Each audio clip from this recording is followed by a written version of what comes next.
think we can all agree that Qatar hosting the 2022 FIFA World Cup is a little bit dodgy, but I want to know how it came to be in the first place. I want to talk about the football. On Thursday, Gareth Southgate announced the England squad that he'll be taking to Qatar.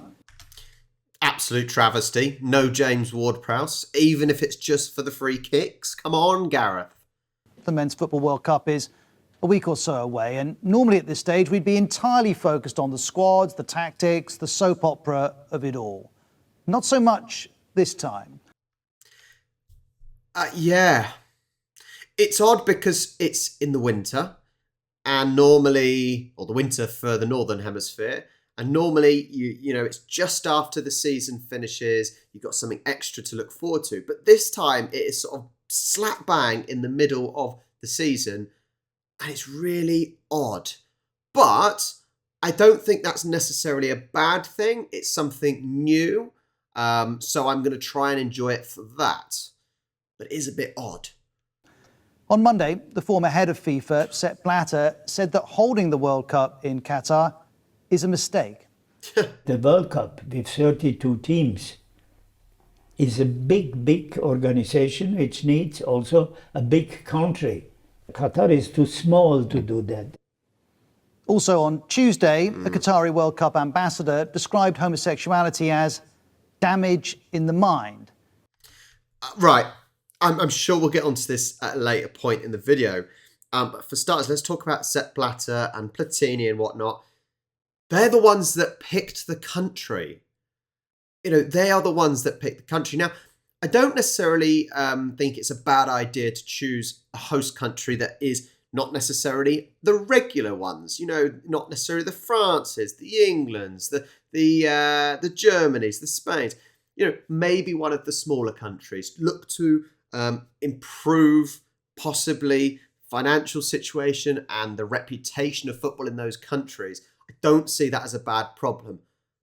But Qatar, the problem behind that, actually, I don't even see that the gay rights thing, I don't see that as an issue.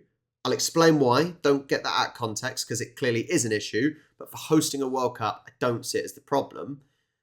But it's that. You shouldn't be able to buy your way to hosting a World Cup or an international tournament. And that's with any sport. Qatar says everyone's welcome at the World Cup, but the furore has been growing this week. And one question keeps coming up. How did a country of 3 million people with summer temperatures above 45 degrees, where homosexuality is illegal, get the tournament?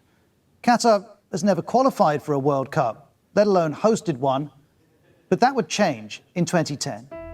The winner to organize the 2022 FIFA World Cup is Qatar. That decision was taken by FIFA's executive committee.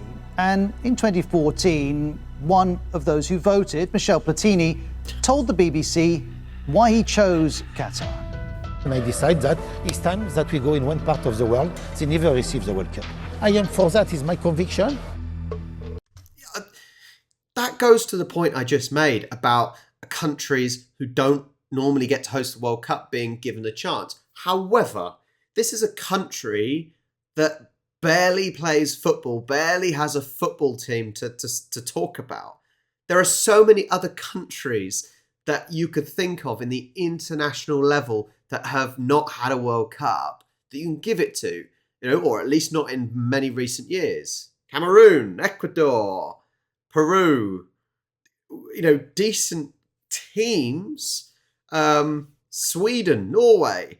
I don't know, different teams that you wouldn't think of hosting the World Cup that could have had it. And at least they've got some sort of structure of football in their country.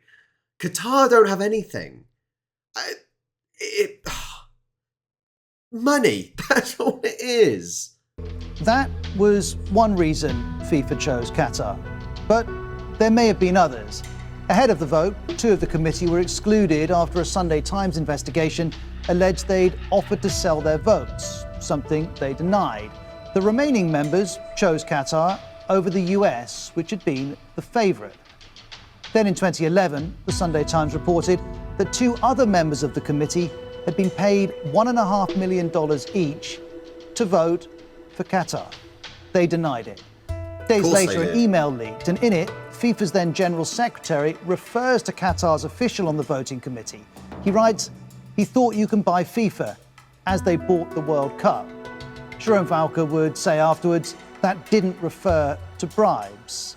But by 2012, a FIFA inquiry was underway. People focus on the winners, right?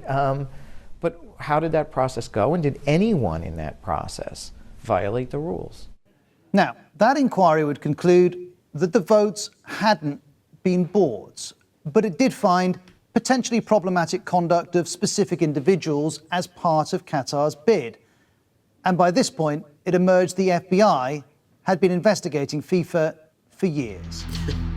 I think most people know that FIFA is corrupt, it is dodgy.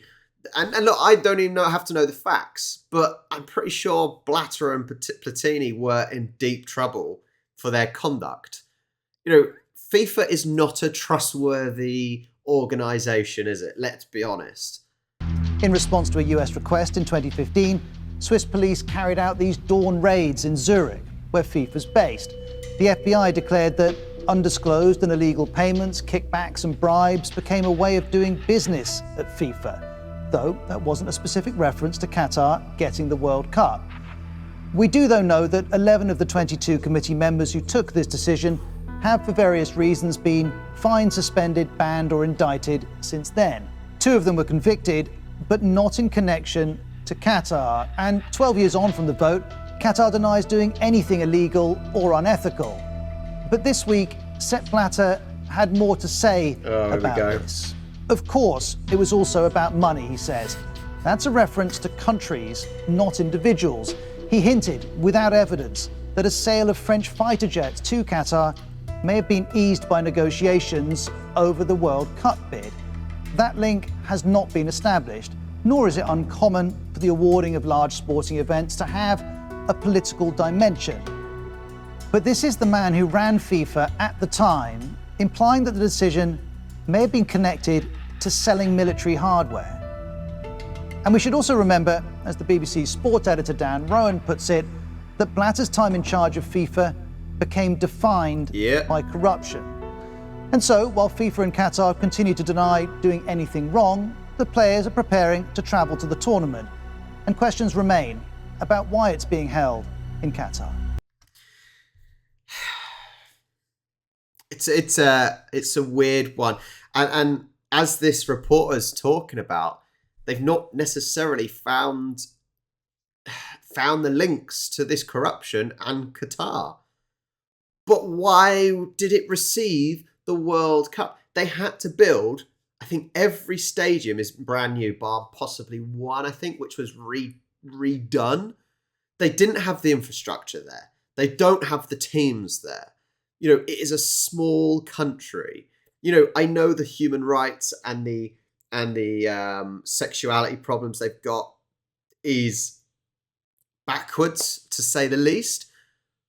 Oh man, it's interesting though, like I said, that they haven't found actual concrete evidence for that corruption. But then it leads to the question, why has Qatar got the World Cup finals? What are your thoughts? Let me know down in the comments below. And there'll be more World Cup videos as the finals go on. Thank you so much for watching. I'll catch you next time.